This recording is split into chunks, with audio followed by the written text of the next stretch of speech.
Will you ever be good enough? Do you ever sit around and ask yourself that question, consciously or subconsciously? What's going on in the background of your mind? Will you ever be good enough to achieve the desires that run through your mind? Will you ever be good enough to achieve the goals and accomplishments that you want to achieve in life?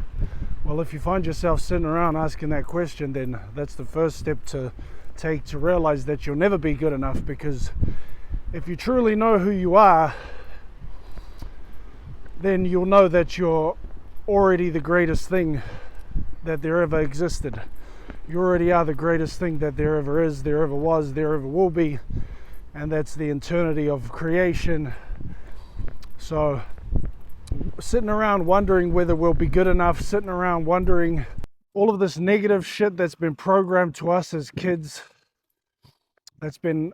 that we've been indoctrinated into as children to believe that we're not good enough.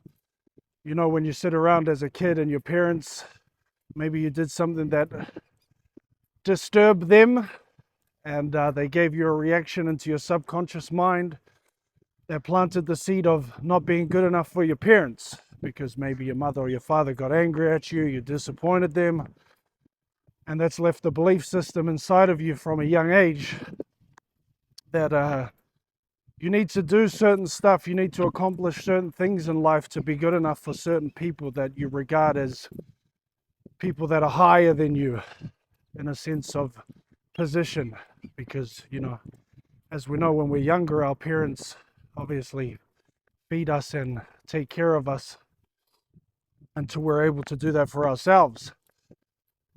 So like I said, back to the topic, back to the point on hand. If you're sitting around and asking yourself, will you ever be good enough? If you have those belief systems of, you know, you're not worthy of it, you're not good enough of having good things, you've never been worthy, you've never been good enough, no one's ever, you weren't good in high school, you weren't good in school, you weren't good at tests, you weren't good at exams, you weren't good at anything, you didn't compete very well against others, well, all of that doesn't fucking matter anyways.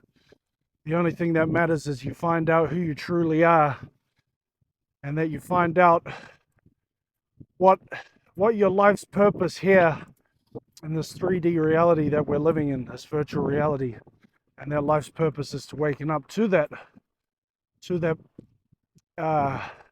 perspective of who you really are. And it's not just this carcass, it's not the mind that plays these programs that tries to convince us, that replays on the outside to provide further evidence to make us believe firmly we're not this mind, we're not this body, we're not this carcass. Rather, we're internal beings. We're souls, spirits, having a human experience to find out exactly that, who we are. So if you want to be good enough, start there. You already are good enough, you're the best. And stop worrying, let go of all those fears. Do that work. The greatest gift you can give yourself is to do the inner work. The greatest gift you can do for yourself is to go inside and to look deep inside and to find your true self, and to let go of the beliefs that we've been programmed that we're not good enough, that we're just some human, some mind, that we need to work our lives to accomplish things, that we need to be a slave to a system. That's not how it goes. So anyways, people, I love you. By the way, that's just a reminder to you guys as it is a reminder to myself. So take these words, reflect on them, get the codes that you need to get for yourself. And as always, nothing but love. Let's get it.